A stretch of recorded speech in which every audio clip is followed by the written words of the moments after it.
O objetivo do nosso estudo sobre pregação e oratoria é de provocar um debate inteligente a fim de impactar os nossos ouvintes, os nossos irmãos, quanto estamos pregando a palavra de Deus. Não estou criticando ninguém, mas estou analisando. Estou fazendo agora um estudo sobre o tipo de pregação, os livros que são utilizados para pregar, que seja o livro bíblico, a fim de poder discernir qual é o impacto da palavra de Deus em cada um de nós. Isso é importante. Estamos em 2025. O mundo é assim, instrumentalizado, que hoje devemos impactar com muita sabedoria e inteligência e com muito preparo. Não é mais um preparo emotivo, me desculpe, de qualquer hora de oração que faz a diferença.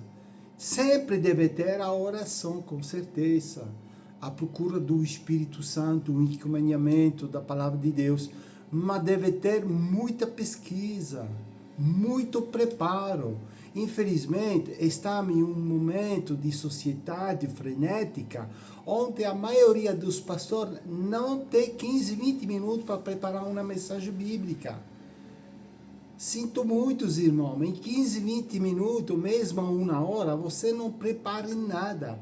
Tu está só transferindo as tuas impulsões, o teu recalcado interior, está fazendo transferência, está só falando de ti. Sou um profissional do comportamento humano, da mente humana. Então, se eu sei o que estou dizendo, um bom pregador se prepara em permanência. Impermanência, como eu já expliquei em outro vídeo. Não é, recebo um convite ali, vou fazer 5 minutos de oração, vou lá, abro a Bíblia, a loteria, a Mega Sena, ganhei isso, versículo, e vamos lá. Não é assim, sinto muito. É um mal entendimento de como a Bíblia é. Sinto muito. Então, a minha proposta, 30 anos atrás, eu não estava pregando como estou pregando hoje. Devemos também fazer a leitura da nossa sociedade, o que está nos acontecendo. E hoje, no exemplo que vou dar depois, vou explicar em parte, em particular, na ilustração, sim, estou sempre com notas, sempre. O cérebro tem falhas, que seja jovem, menos jovem, ou ancião, não vou dizer velho, ou ancião, temos sempre falhas, então devemos sempre ter um apoio, podemos fazer leitura, e com certeza. Mas hoje vou explicar uma coisa bem clara. Então, como estava dizendo, a nossa pregação deve ter um impacto. Eu vou repetir mais uma vez. Primeira coisa, o tema. Anuncia o tema, como um título de um filme, de uma série, como um título, um tema de um bom livro. Tu deve anunciar, deve impactar. Ei, hoje eu vou falar da água viva. A água que jorra. Isso deve impactar. Uau, que tipo de água? Que é isso? E já sabemos mais ou menos onde encontramos essa passagem na Bíblia. Depois, o versículo em João. Vou explicar depois, vou fazer a leitura. Depois, o que fazemos? A palavra-chave. Vou explicar a água. O que é água? Qual a importância de ter água na vida? Devemos pensar, E quando explicamos isso, essa palavra-chave, a nossos ouvintes, eles são cientes da importância da água, da vitalidade, da vida que a água tem. E vão entender melhor o versículo bíblico que estamos desenvolvendo, onde Jesus fala de si mesmo como uma água viva. Depois da palavra-chave, evidentemente, a exposição do debate teológico que existe entre uma mulher samaritana e Jesus. As barreiras que ela vai tentar fazer é a resposta de Jesus. Para, enfim, fazer o quê? Uma aplicação. Uma aplicação com uma conclusão, com uma pergunta, com uma atualização de hoje, agora. Isso é importante. Isso é o fil condutor, o fil rouge, como falam em francês, o fil rouge de uma pregação de hoje, pela nossa sociedade de hoje. Esqueça as pregações em 3 pontos, as pregações textual ou outro, não funciona. No momento sim. No momento, sim. Eu não posso dizer que uma pregação não tem impacto, não abençoa no momento que é pregado. Mas o nosso intuito, queridos irmãos, é que essa pregação transforma. Que minha palavra transforma os nossos ouvintes. Isso é importantíssimo. Jesus transformava as pessoas. E ele prometeu que nós vamos fazer coisa maior que ele.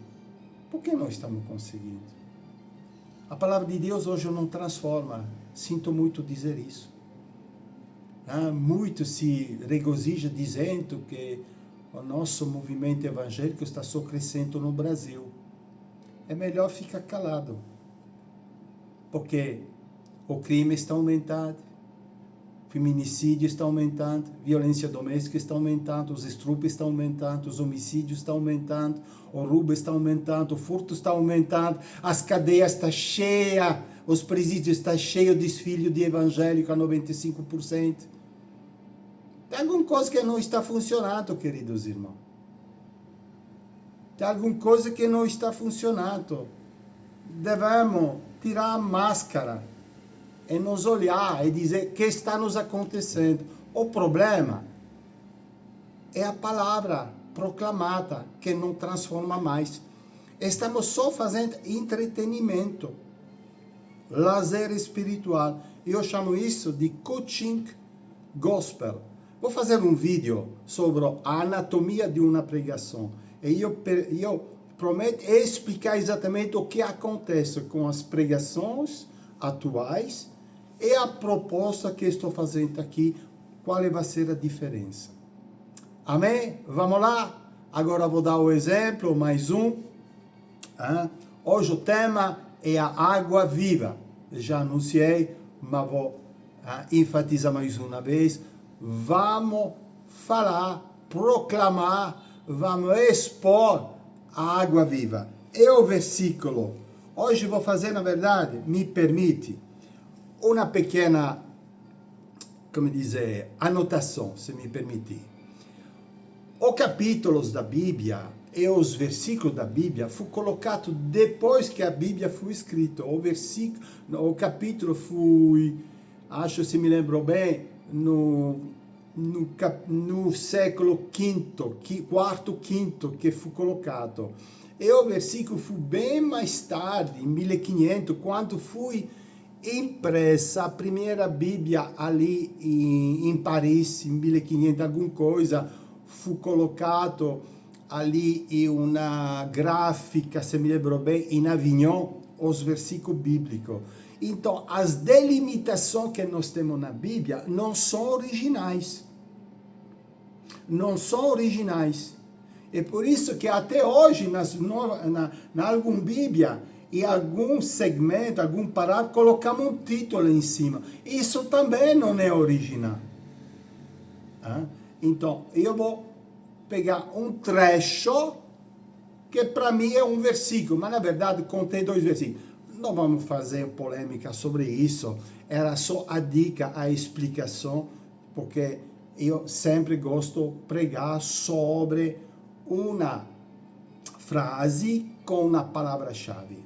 Vamos lá, em João 4, que fala assim, versículo 13, é o debate, evidentemente, entre a mulher samaritana e Jesus, e versículo 13, afirmou-lhe Jesus, quem beber desta água tornará a ter sede. 14. Aquele, porém, que beber da água que eu lhe der, nunca mais terá sede.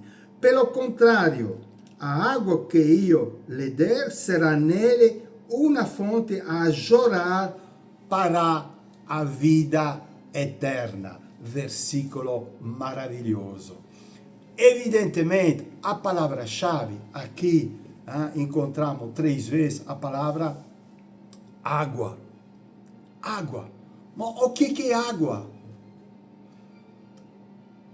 68% do nosso corpo é água. Nós nascemos no meio da água. A água é necessária para todos os alimentos. A água é necessária para limpar uma casa. Imagina uma casa sem limpeza durante 2, 3 dias. O que acontece? O fedor. A água é necessária para tudo. Devemos beber água. Senão nossa garganta é seca. Não esqueça isso quando tu está pregando. É uma coisa natural e importantíssima. Eu de vez em quando estou esquecendo, é verdade. Sou também empolgado nas minhas ideias que esqueço de beber, mas devo beber. A água é importantíssima. A água é essencial. Todos, a composição, a maioria da nossa composição, instrumento, enfim, tudo, a natureza é cheia de água. Estamos agora no Brasil, num período de seca. O tempo vai chegar a umidade de 8, 9%. Precisamos de água, senão podemos passar mal. A água é fonte de vida. A água é importantíssima pela nossa vida. Não podemos viver sem água. O nosso cérebro precisa de água em permanência. Ed é por isso que quando algum está bebendo cerveja, cachaça ou outro produto, está com a cabeça fora do ar, vamos dizer assim. Porque o nosso cérebro precisa de água. Se ele é mergulhado no meio de outro líquido que a água, desfunciona. Não funciona direitinho. A água é essencial. Até os refri faz mal à nossa saúde. A água é vida. Tem algumas regiões do mundo que utilizam água com chá. Isso é bom. Porque as ervas que colocamos no interior daquela água fervente são, muitas vezes, vitaminas diferenciadas que ajudam principalmente a desenvolver a capacidade intelectual, o nosso cérebro, mas também faz bem pelos rins, faz bem pelo nosso coração. Opa, vou desligar aqui, que aqui não precisa mais. Faz bem pelos nossos rins, pelo nosso coração, pelos nossos órgãos vitais. O chá é muito bom. Eu bebo muito chá, porque é força de vida também. Mas a base do chá, como você sabe, é água. Outra coisa importante nessa água, essa água vai ao pedido de Jesus para pedir a beber. Mesmo Jesus estava depois da volta da sua turnê, mini turnê, ali na Samaria, estava na Samaria, aqui em João 4, estava na cidade de Sicar, perto de Sicar, estamos chegando ao poço fonte de Jacó, como nós sabemos, e ele se assenta, vamos dizer assim, os discípulos estão embora, está procurando alimento, e ele está um pouco cansado e está pedindo a beber a uma mulher. E dali vai nascer um debate teológico muito interessante entre essa mulher samaritana e Jesus. A mulher samaritana fala: oi, mas eu sou samaritana e tu és judeu. Tu não sabe o que está acontecendo entre as nossas duas nações?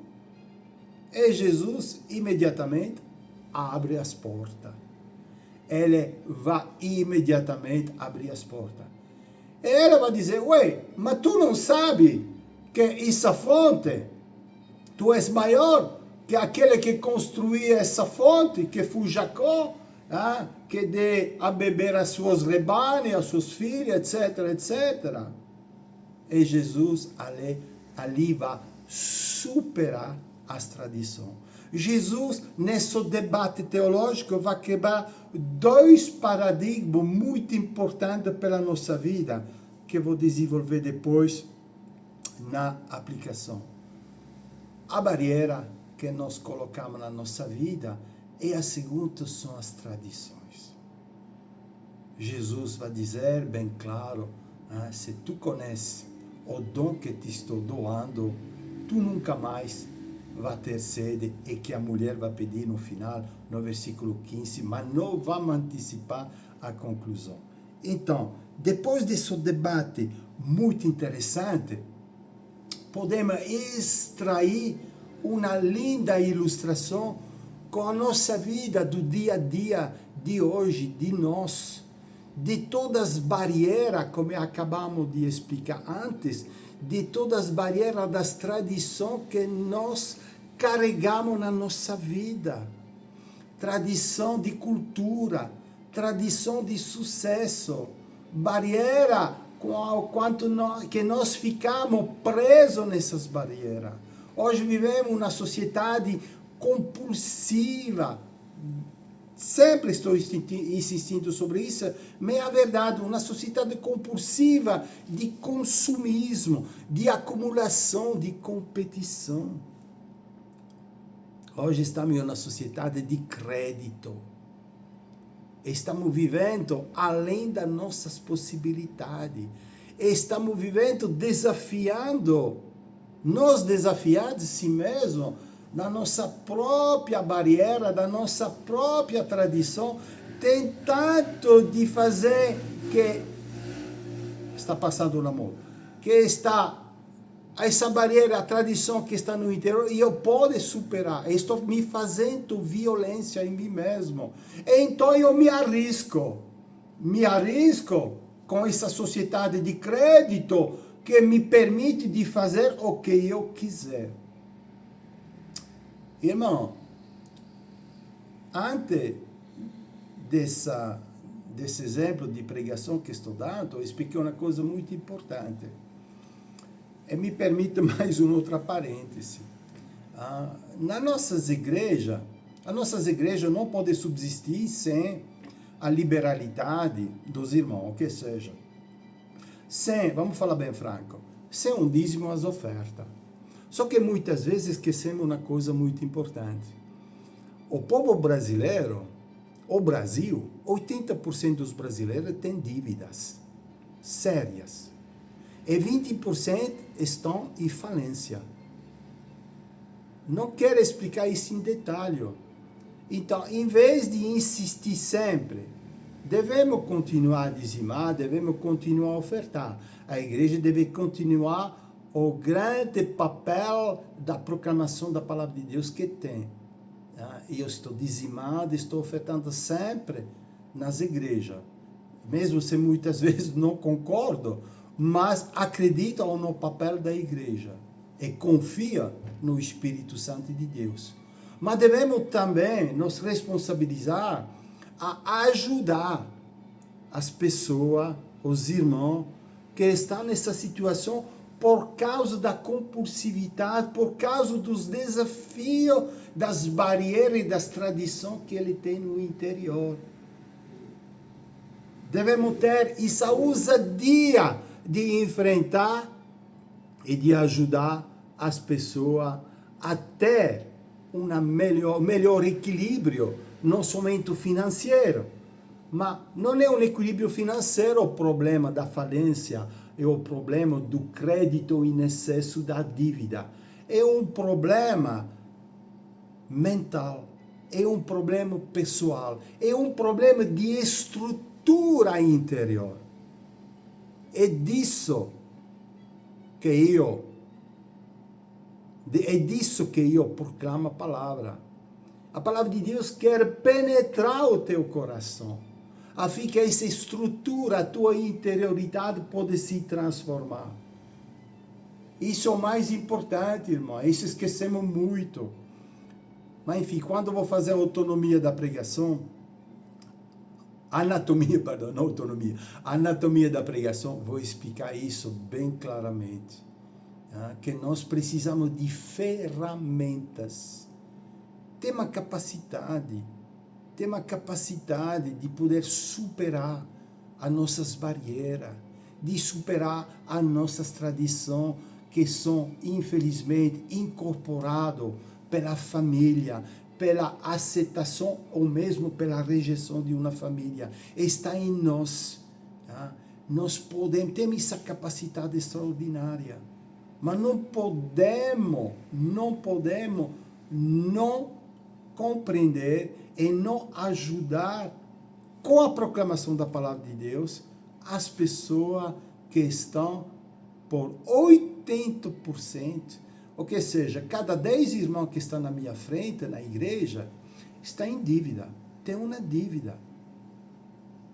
E não me dizer que os evangélicos não têm dívida. E não me dizer que os irmãos evangélicos não estão em falência. Porque isso, então, desligue e vai em um outro canal que é melhor.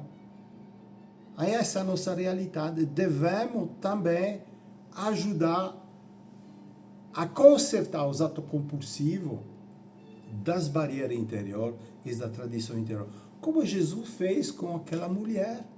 Aquela mulher estava repleta de barreira. Aquela mulher estava repleta de tradição. Até de estrutura familiar. Que não vou abordar aqui, que para mim é uma outra pregação. Que Jesus vai desenroscar, vamos dizer assim. Devemos enfrentar isso com muita sabedoria. A barreira e tradição é uma coisa que nos atrapalha muito, irmãos. E estamos cheios disso na nossa vida. Nós devemos receber as ferramentas com a palavra de Deus. Amém? E eu sei que a parte da aplicação, que a parte de ilustração, é um pouco mais técnica, vamos dizer assim. E eu quero desenvolver mais pregação desse tipo, porque nos permite que a pessoa, que o irmão que te está ouvindo, pensa, reflete, por que estou com aquela dívida? Por que estou com aquela barreira? Por que estou indo preso por causa dessa tradição? Por causa desse problema que tenho com a finança ou com uma fiança que eu fiz por um amigo. É esse tipo de coisa que deve ajudar a pessoa a pensar. Não é só uma bênção particular naquele momento a pregação. A pregação deve penetrar a pessoa e deve deixar um instrumento, uma ferramenta que vai ajudar a pessoa depois de algum dia, pode ser alguma semana, ainda pensar para superar, porque cada um de nós, e eu insisto sobre isso, tem a capacidade de superar cada barreira, cada tradição que ele tem. Porque tu és água viva. Tu és água viva. Não seja mendigo de sede do mundo, como nós precisamos de água em cada instante para continuar a viver. Nós podemos ser uma fonte que jorra, ter água vida, ter sabedoria, ter paz, amor, ter aquele discernimento, aquela inteligência para poder viver em cima da barreira, em cima da tradição, a fim de ser exemplo de vida como uma água viva. Deus te abençoe. Até a próxima. Já!